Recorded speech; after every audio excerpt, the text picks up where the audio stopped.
back. WNST, Towson, Baltimore, and Baltimore Positive. We are positively into football season, which gives me a chance to visit with old friends and new. You know, when the guys are out in Cincinnati, you know, like, and I don't think I'm getting out there this year eating a chili and getting the indigestion, but I can't get together and have crab cakes with guys on the crab cake tour, you know, the way I'd like to with this guy. Usually he's doing something good for the world, and certainly talking inside football. And it's hard for me to say this, Solly, the defending AFC champion Cincinnati Bengals, as you got your little Bengal helmet out there. How are you, brother? It's good to hate on you guys 2 more times this year. Now that, like, what's going on in this division? It's crazy what's happened here. Yeah, it is crazy. I mean, everybody's locked up right around 2-2, and the Steelers have gone the other way. You know, they're gone. So look, you know, this is going to be a hotly contested division.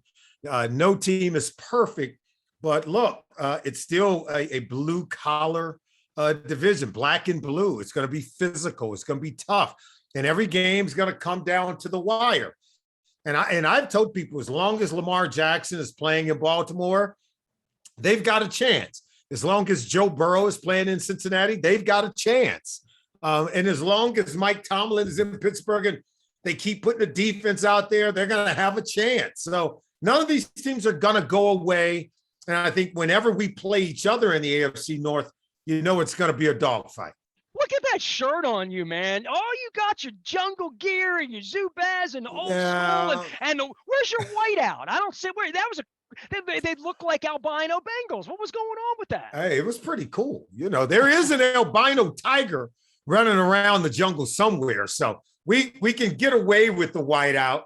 I thought the unis looked pretty sweet, by the way. I think you kind of have to, if you were to let the bias leave your body, I think you would have to lean into that a little bit. Before we get to on the field, I'm going to have a little uniform fun with you because Luke and I because I'm old like you, right? So to me, I posted up a little Kenny Anderson. I posted up like 1970 Booby Clark, you know, I want B-E-N. What's on your shirt? On the helmet, right? Old school. And then I remember when Collinsworth put on that helmet. I thought that was the sexiest helmet. We weren't in the same thing, but the Colts played the Bengals in 80-81 when Collinsworth he was a great player, you know, early in his career, especially. He was a sort of sensational player at that point. He came in, he was the exciting player. He's coming back this week. But then they've had that uni forever and ever and ever. And I know the Brown family didn't change a whole lot of things, not even Marvin, right? But like they've had that uni a long, long time. Some folks don't even know. I don't think my wife's familiar with the old 70s uni.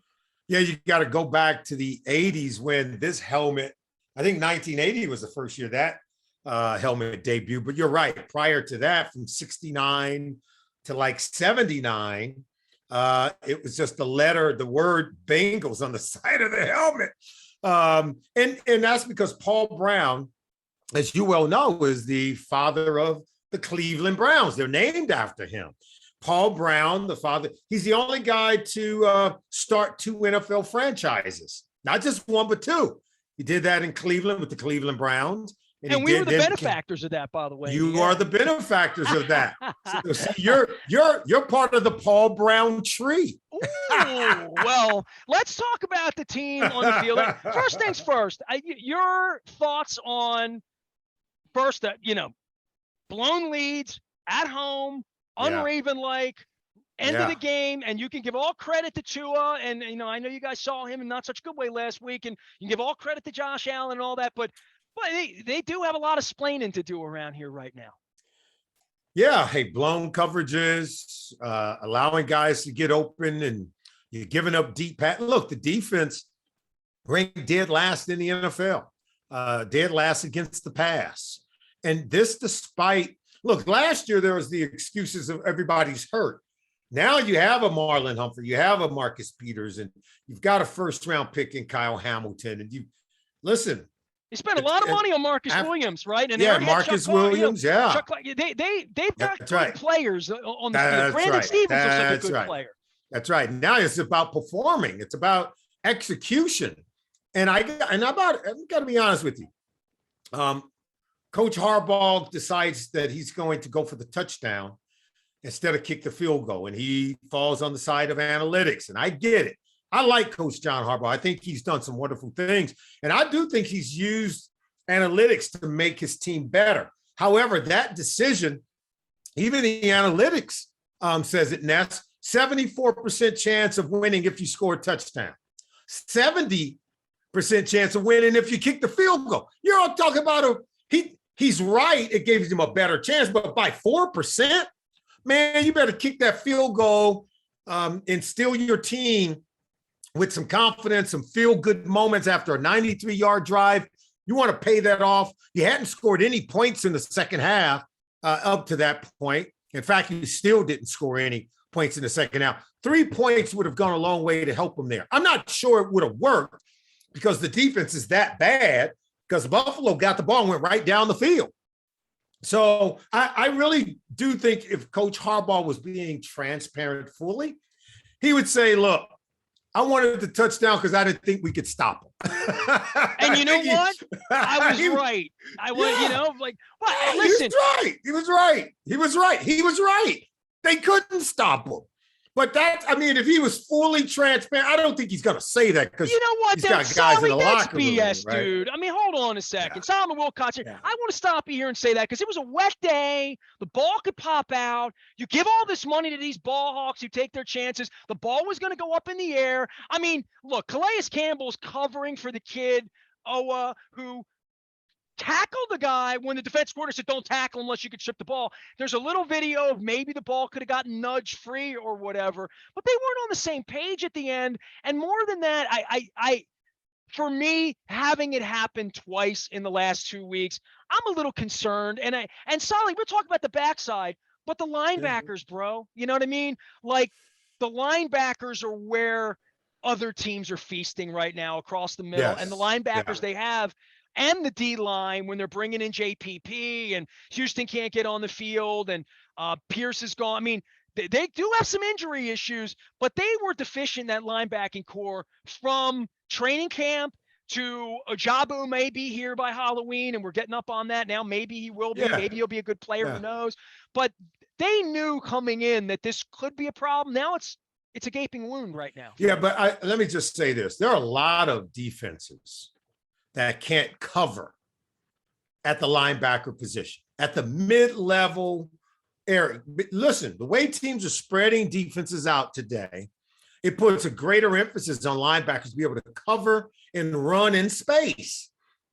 And the way that that you have to help the linebackers, because most linebackers aren't going to cover running backs and tight ends all over the field in that way. You've got to be able to you've got to be able to push the receivers and don't allow any of that traffic over the middle of the field. You've got to be able to close off the middle of the field. This is done by way of scheme, by way of alignment and assignment in terms of the coverages that you're running. When you start running a lot of man-to-man and cover zero and start blitzing, you create these vulnerabilities. You don't make your defense better at the back end, because you've already emphasized that you want to get pressure on the opposing quarterback at the expense of leaving areas open on the back end. Have you ever heard of a defense where you rush 3 and cover and drop 8? How about doing that? Because it's harder for a quarterback to throw against that look. And so the point is, no one has a perfect roster. Everyone's got something on their offense or defense that they're trying to cover up, you see? And you've got to, by way of scheme and deployment of what talent you're given, you've got to be able to work around that. You and I both know they got rid of Don Wink Martindale because he was a blitz-happy guy. He ran into this guy named Joe Burrow, and he just sliced and diced him because they were a blitz-heavy team. And now they're getting sliced and diced in a whole nother way. But I still think the defensive coordinator is trying to learn the players. I think the players are trying to learn, a new way of doing things. But you and I both know the Ravens are at the crossroads here of this great sort of philosophy that they've always had, this great defensive culture that they've always had. And now there's a changing of the guard, the mindset, the way that they're even trying to play defense and going about it. Right now, they've embarked upon a new road. And what you're seeing is some growing pains.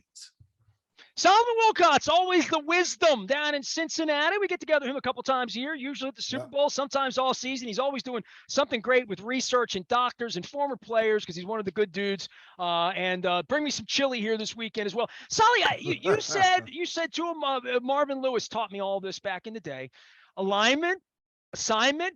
Yeah. Good. Okay, we're aligned. We're communicating. We got veterans. We got the right guy with the helmet on. Chuck knows what he's doing. He's running around as a fourth linebacker or whatever you would want to call it. And we're aligned, and we know. Okay, you got him. You got him. You got him. All right, who's got Tyreek Hill? I mean, it doesn't matter alignment, assignment, technique, and whether they're blowing the alignment and assignment. They've blown it. The technique. No, yeah, we haven't even gotten into technique yet. Who's covering that guy? Well, I thought you had him. Well, I thought you had him. So you see what that's the communication piece. Right. And you got a new safety in Marcus Williams. You got a young safety in Kyle Hamilton.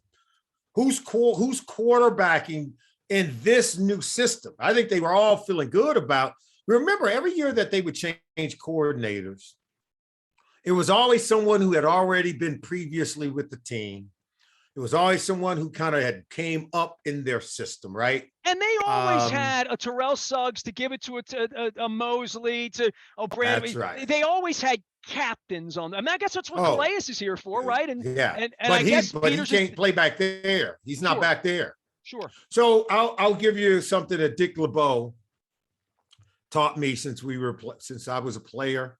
And it's something that still lives with me today. He said there's two positions on a football team that get you beat faster than any of the others. Because you could have a breakdown anywhere, you're going to lose. But these two positions, you have a breakdown, it's immediate in terms of the impact at quarterback and defensive back. Because if you screw up on the back end, you know what the officials are back there doing? They're doing this. It's a touchdown. And you saw that in Miami. You saw that.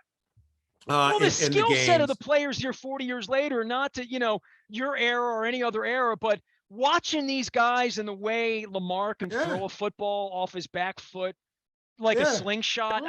With accuracy in the back and the way these guys can catch a ball with one.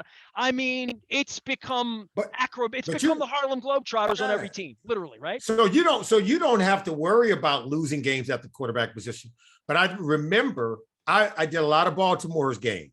And I remember before, say, Flacco came to town, in between Trent Dilfer and Elvis Gerbach, before you got the Flecko. I remember the Stony Cases of the world. You want me to go through them all? You want Jeff Blake, Scott Mitchell. Keep going. Let's go. Right on.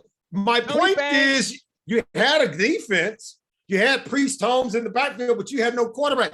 And look, it was glaring. You were going nowhere because that position gets you beat. And now on the back end, even though you have talent, because it's not playing cohesively in a coherent, communicative fashion, is getting you beat. You can be hurting on the offensive line, or you can be hurting in your backfield at the running back position, or maybe at the linebacker. You can overcome those things. You can overcome them, but not when the quarterback is deficient, which the Ravens don't have that problem because you can have a great quarterback. But the secondary right now is getting you beat, and that you have to get that fixed. Solomon Wilcots got some wisdom here on the Cincinnati Bengals, who are the defending AFC champions. I have to say that because they are. It's true. It's true. We've watched you guys play a little bit here. I had a Thursday Night Football. Been a little choppy, right? I mean, I think the whole leagues, other than Philadelphia, where they had a parade last week, and about to have another one this week, right? And I love October parades. They don't lead to much. Winning Monday Night Football in October, but I would say to you, from where I sit watching this, they're the team to beat, not just for the Ravens, but I think to some degree for me, they're still the defending champions. And this should be a better effort for them, having gone through what they went through last year, and certainly having a leader like Burrow. I mean, I fear Joe Burrow as a Baltimore Ravens fan in the way that Peyton Manning destroyed that division for a decade. I feel like this kid's not go. He's already been hurt, came back and went to the Super Bowl and came one pass away from winning it, right? So I think you're the sleeping giant in the white uniforms and all, in little Cincinnati and all, but I don't view this the same way. And I think you're the best team in the division. I do. Yeah, and the slow start is attributed to the fact that Joe Burrow has to do things the hard way. He went through the all-season training, deal, and he had a really good offseason because he was healthy. Instead of rehabbing, he was able to practice. And then as soon as he reports to training camp, he has an appendectomy. he has to have surgery and have a body part removed, an organ removed, and that set him back because he wasn't able to practice through training camp, didn't play at all in the preseason. Just because everybody can tell you on an offensive line, just because you get 4 or 5 new guys, you still have to rep it out and develop some chemistry together. And so it took him a couple of weeks. You could see that, giving up the 13 sacks in the first 5 weeks of the season. And then it got better week 3. You see him getting better week 4. And now they're starting to come into their own. So they're going through their growing pains as well. But that appendectomy really did set the offense back. Quiet as it's kept, the defense has been playing really well. They've given up only 4 touchdowns in 4 games so far this season. So that's the real critical piece. Now, I do believe that whenever you're playing against Lamar Jackson, he's a different kind of equation. I don't care how good your defense is. Matching up with Lamar is going to take any defense outside of their comfort zone, and they're going to have to play well, but they're going to have to play well differently because he presents a different formula, a different problem to solve. And in that sense, I don't care what your defense has done in the past. It's different when you have to stop Lamar Jackson. Look, you blow a couple of games and 3 touchdown leads at home to, a place like Buffalo where you'd have to go and play in January now out in the cold and whatever. We don't talk. The Lamar contract thing lasted 8 months until they're 2-2, and I haven't talked about it all week, but I must ask you while you're here what it's like to be a player in that position with the union, without an age. I mean, all the stuff we know about Lamar and we have a body of work, right? We have a quarter of a season where, okay, the team's been this or that, and he threw the pick in the back of the end zone on 4th down, no bueno at all. But we've seen a kid here that bigger, stronger, smarter, faster, not more talented, always been talented, but really moving to another place on where people in Cincinnati all over the league talk about Lamar Jackson in a way that they didn't even talk about Ray Lewis, because he's here. He's on the field. He's electrifying, and he's unsigned. He's a superstar is what he is. Lamar Jackson is must-see TV. Anytime he steps onto that field, you cannot turn your head. You cannot walk away, because what he's doing, he's on a trajectory to throw for over 4,000 yards and rush for 1,000. Never before been done in the history of our league. He's on a trajectory to potentially be an MVP award winner yet again. And every single week, it seems like the price tag goes up, to be honest with you. I mean, the guy is a phenomenal player. Here's the problem. I think most people believe that there's one way to play the quarterback position, and they'll hold up Tom Brady or they'll hold up Peyton Manning and say, be like him. Be like Aaron Rodgers. Why don't you? Listen, this guy, no one is like Lamar Jackson, but yet he wins. He gets results. Of the quarterbacks in this draft class, he's the first one to win an MVP. He was the last one to get drafted in the first round, first one to win league MVP.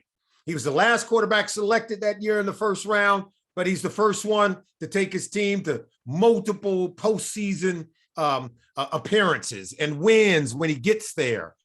So, look, I think we have to be more understanding and say, hey, look, let him play the way that he plays. When Joe Burrow doesn't take big marketing or endorsement contracts, everybody looks at him and said, here's a guy that's studious, that's intent on doing it the right way. You need to go out and win first before you sign these big deals to do all these endorsement deals. Well, Lamar Jackson's done the same thing, and no one's given him credit for that. No one's given him credit for putting the work first and the fame behind all of that. Everyone wants to point to, oh, he doesn't have an agent. You know how many players negotiate their own contracts around this league? DeAndre Hopkins was the first wide receiver to negotiate And he had the largest average annual salary for the last 2 to 3 years before Tyreek Hill got his deal. And DeAndre Hopkins negotiated that deal himself with the Arizona Cardinals. I think we underestimate players today. I think we want to put them in a box and we want them to be like everybody else because that's what we know. That's what we understand. As soon as someone comes down the pike and they do things differently, they play differently, they look differently, we get afraid. They're going to change our game. They're going to make us do something we don't want to do. They're going to make us pay more than we would like to pay for that style of play. Grow up, understand that the product is really good. And what Lamar Jackson is giving us as football fans, we've never seen it before. And that's a good thing. That's not a bad thing. So, look, there's no doubt that everyone in the Ravens organization love Lamar Jackson. I think they fully support him. I think ultimately they know they're going to have to pay, and they're going to have to pay big. They really are. Solomon Wilcots is our guest. We often disagree from Cincinnati to Baltimore, but we can agree on a lot of things and good friendships and people like Coach Billick and Marvin and all that. But one thing we always agree on is it's always a good opportunity to PP on Pittsburgh and Cleveland while we're together here. And this seems like a really good opportunity to do that, right? So I would just say this is a matchup here, Sunday Night Football, Collins with all that, all the hype, last game of the day. These are the two best teams in the division. I'd say this right here. Cleveland and Pittsburgh can't win the division, right? I mean, can we say that out loud, or is that too crazy to say that? I see no scenario where they can win the division, either one of them. Well, it's clearly the Steelers are embarking upon a new era, right? They're finding what it's like to not have that franchise quarterback. Now, we don't know if Kenny Pickett will become that, but we know as we sit here today, they're in the midst of trying to transition and find out if he is. And with that being an X factor, an unknown part of the equation, I don't know that you can rightly predict that they are in the running for potentially winning the AFC North division. The Cleveland Browns, I do think once Deshaun Watson is inserted into the lineup and gets back to, if he can, get back to who he was with the Texans, then I think we're going to be able to look at them quite differently. But they're not there yet, right? They're not. There's no doubt. I think it's the Ravens. And to me, it's because of Lamar Jackson. And for the Bengals, it's because of Joe Burrow. When you have that player at that position, you can expect to be knocking on the door to win a division title, to go to the playoffs. These players are transcendent players. They're superstar players. They're leaders that everyone else rallies around. You take Lamar Jackson off the Baltimore Ravens, tell me who are they? And tell me, would you be interested in watching them? Well, they were 0 in November and 0 in December. We saw that show last year. Right? There you go. And you tell me who the Bengals are without Joe Burrow. I can tell you right now, no one wants to find out. Not for a long time, right? So, yeah, you're right. These are the two teams. It'll be good to watch them play on Sunday night. Joe Burrow has made the city of Cincinnati a promise. Once they punched the ticket and won the division last year, he said, get used to this. We're going to be doing this a lot from here on out. And I believe him. I ask you a lot of questions you have the answers to, and it's all predetermined. We give each other the script, but this is off script. This is your charity thing. This will be the hardest question I ask you. All right, I told you before we started, now you're doing 10 things. Just give me one good thing you're involved in right now that makes the world a better place you can tell our audience, because you're always doing something. I'm involved with a company now. It's called Fountain Life, and it's about preventative medicine. It really is about diagnostic screening, early detection. Most of us who've been fortunate enough to be successful in our lives, we could not do that if we didn't have good health. You know that. You've had family members who've dealt with health issues. You've been a caregiver for your lovely wife in that way, and you know how taxing it could be. My back hurts right now, Solly. I had an L4, L5. Yeah. When you get to be our age, something hurts every day. Something, right? And I'm there with you. But Fountain Life is creating healthcare centers around the country where people can go in and you can get the diagnostics for screening, for neurology, for spine, for your back problems. But it's really about early detection for cancer, whether or not you're getting your calcium score for plaquing in your arteries or in the heart. so that we can prevent heart attacks, so that we can prevent strokes, that we can prevent high blood pressure. It's all about being proactive and making sure that you're getting the diagnostic screening that's needed to help you to avoid a lot of the health problems that tend to plague us later in life. Solly, I appreciate you. You always make time for us. At some point, we'll share a bowl of chili down there in Cincinnati, and maybe even a little playoff football, maybe, right? I mean, that would be interesting, right? A little Ravens-Bengals in January. That would be, is that unprecedented? I think it is unprecedented. Is that, well, Marvin came in here now? Maybe no. He's always used to Marvin. Now I'm thinking about it. 26 years, you got me thinking. A lot of time has gone by, hasn't it, Ness? Yeah. Well, I mean, so much so you guys are wearing white jerseys right now. So I don't know what to make of all this. And winning. I'm just glad that I didn't throw you all the way back to say Solomon's so old that he wore BENGAL on his helmet, but you came in a little later than that. Just a little later than that. Keep doing great work out there with your folks, okay? Appreciate it. Appreciate you, Ness. All the best. Take care. If he were here, he'd be first guy I'd be having a Maryland Crab Cake Tour stop with. Solomon Wilcots down in Cincinnati. We'll get the Crab Cake Tour back out on the road next week. All brought to you by our friends at the Maryland Lottery in conjunction with Goodwill. I got my Goodwill gear on, and Window Nation, where you buy two, you get two free. It's 866-90-NATION. I am Nestor. We are WNST, AM 1570, Towson, Baltimore. No one getting you ready for the big game against the Cincinnati Bengals like we are. Stay with us. We're BaltimorePositive.com.